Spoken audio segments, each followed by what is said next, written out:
Okay, just because, as it's been pointed out, it's a bit unusual for an ENT surgeon to actually talk about musculoskeletal examination of the head and neck. I thought I'd just point out that I have a fellowship in pain medicine.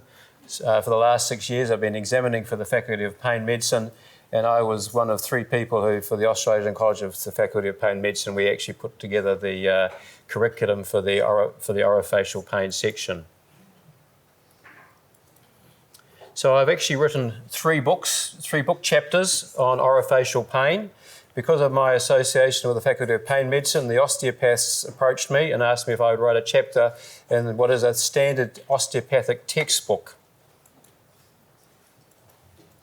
Now, this is what most people think when they see a patient who presents with facial pain, and Descartesian specificity theory taught that if you had a pain, say, in your foot, there was a cord which went up to your brain and the bell would ring and tell you that the pain was in the foot.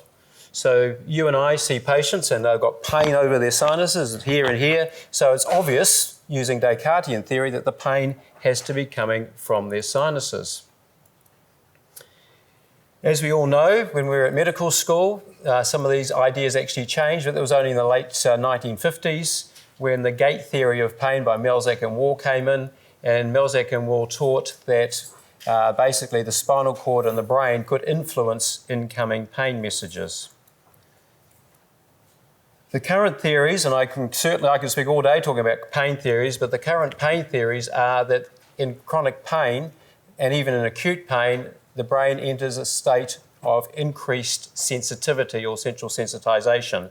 And this is a paper by Clifford Wolff, who's a professor of physiology at Harvard University. And certainly when you see some patients, when you actually touch them, very rarely, but they're actually exquisitely sensitive when you touch them. But often when you start palpating them and palpating their muscles are exquisitely tender. And this can be associated with referred pain. After you've examined them, you'll actually notice that they're often more reddened where you've examined them, and you can also notice that as you palpate some of the muscles, there's actually difference in the swelling of the muscles, but that takes quite a few years to get that sort of experience. But it's well recognised that central sensitization is associated with migraine, it's associated with tension headache, and it's also associated with jaw joint dysfunction. So if you see someone with jaw joint dysfunction on that side, you'll actually find, if you examine them, that they're actually sore usually right down that whole side of their body. So I trained initially with a chap called David Kennedy, and David Kennedy, when I trained with him, was one of the top 3 or 4 sinus surgeons in the world. And he was teaching me that basically all I had to do was go in, open up the sinuses, pain here, open that up, pain here, open that up, and the pain would go away. So I came back in the early 1990s and I started opening up these patients' sinuses, and the pain didn't go away. And as we know now, this is a more recent paper, and basically Nick Jones over in Britain, the vast majority of people who present with symmetrical frontal or temporal headache, sometimes with an occipital component, have a tension type headache. So what then happened is I would say, well, obviously not a sinus problem, I'll send them off to someone who knows what they're doing. So I then sent them off to the neurologists, and I've got no due respect for the neurologists. When it comes to facial pain, sometimes some of them are bloody useless. But I did send some people off to the pain clinic at Auckland Hospital, and I did find that a number of these patients were being treated by a chap called Peter Foreman, looking at trigger points and things like that, and a lot of these patients were getting better with the sort of the physiotherapy treatment and the trigger point injections that he was doing at Auckland Hospital. So this lady is a lady who's come to see me, and she's come to me and she's got facial pain, and she's got a normal sinus CT scan, and we'll see if, and let's examine her. Whereabouts have you been getting the pain? Okay. Whereabouts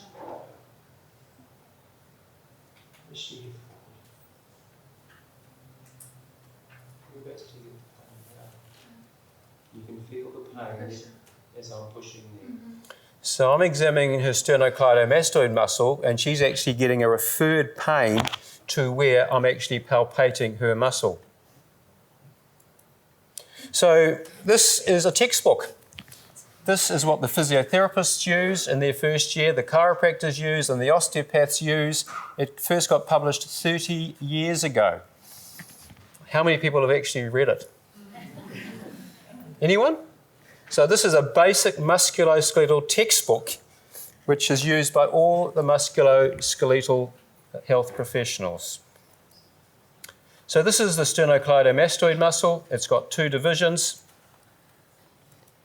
And if we have a look at the sternal division, if we think about theories of central sensitization, that it can be associated with cough, and that's the pain referral pattern that they describe, pain over the cheek, pain over the maxillae, as you saw with the patient that I examined previously.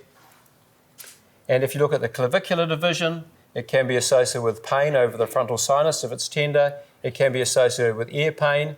And I don't know how many people you see who come along and they've got a blocked sensation in their ear and the ear feels funny and full like cotton wool or water in, and you look in that ear and you can find absolutely nothing wrong.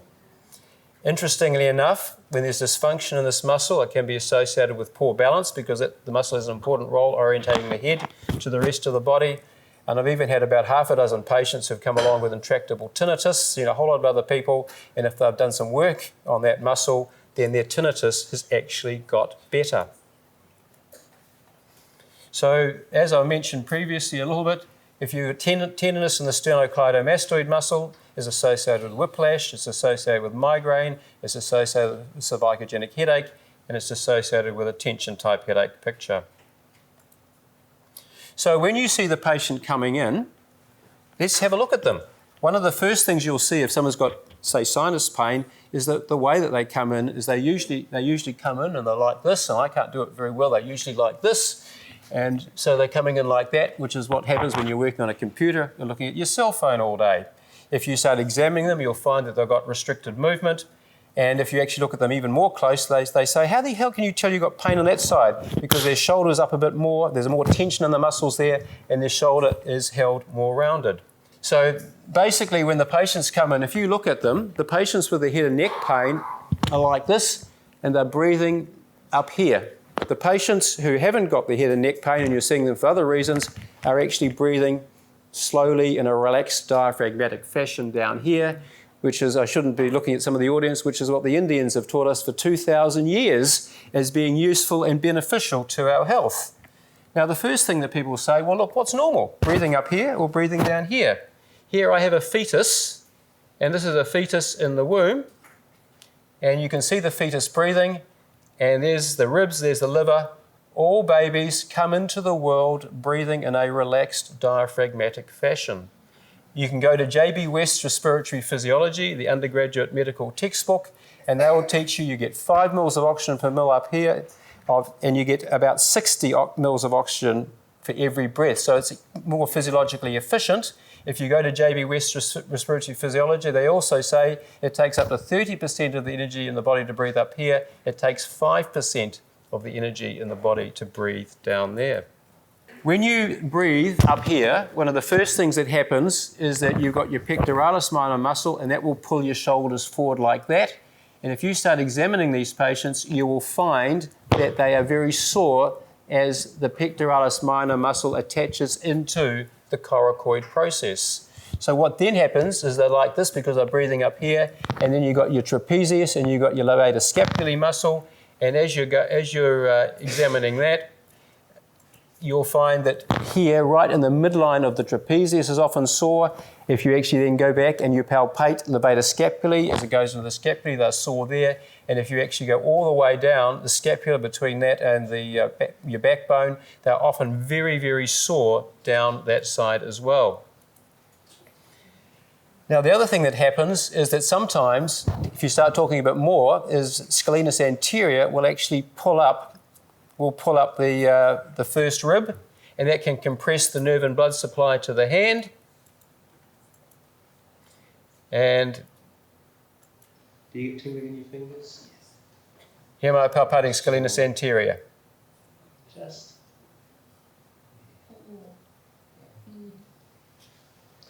And one of the problems is that people don't think about tingling in their hands, and should we be looking at what's going on in their neck, particularly if they've got a lot of tension going on in their necks.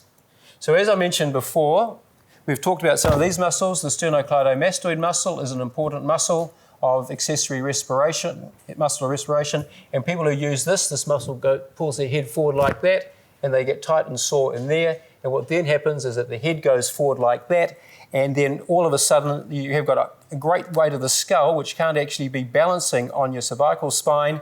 And what then happens is the suboccipital muscles get really tight and sore. So if you actually lie your patient down and start feeling in the suboccipital muscles, you will find that these patients are also very tight and sore as well. Now, how many people do you see with low back pain? There is a large literature showing that core stability and working on relaxed diaphragmatic breathing is useful in the management of low back pain as well. And all I can say is you can see your low back pain patients coming, because I've seen them at the pain clinic. Most of them would be breathing up here. Just mentioning, people talk about lifestyle measures for gastroesophageal reflux. There is this paper, the American Journal of Gastroenterology. As soon as you teach patients relaxed diaphragmatic breathing, their reflux symptoms get better, and you can document that looking at pH measures in the gut. And you can also show that their use of proton pump inhibitors goes down by 75%, which is something that the drug companies don't want to hear. So in conclusion, when you see a patient coming in with sinus pain, have a look at the way that they come in to see you. Have a look at where they're actually breathing. Have a look how to actually get in there and palpate for tenderness in the muscles. All you need to do is go off to one of your physiotherapy friends next door and just ask them, could you just show me how you were taught at physiotherapy school how to examine for trigger points in the head and neck? When I see patients in the clinic, I will actually give them handouts, because quite often it's easier for them to actually start looking at handouts themselves rather than try and go off to see physios or chiropractors or osteopaths. And all I can say is we can talk about good relaxed diaphragmatic breathing, we can talk about their posture, we can talk about the stretching, and all I can say is that the Chinese and the Indian cultures have talked about the value of that for the last 2,000 years.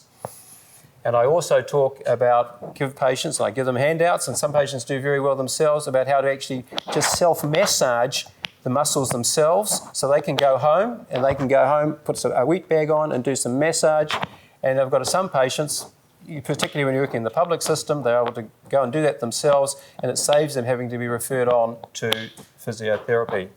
I wrote this book about 10 years ago now, and in this book, I did talk about self-help measures to help people with neck and shoulder pain, breathing down here, looking at stretching exercises to try and help people with their posture. So there's a large literature out there, and if you really want to try and find out a bit more about it, I just suggest that you go and visit some physiotherapist or someone who does a lot of this work, and they'll be thrilled to see you, and they'll be actually say, look, this is what we do, and this is how we examine our patients and how we treat them.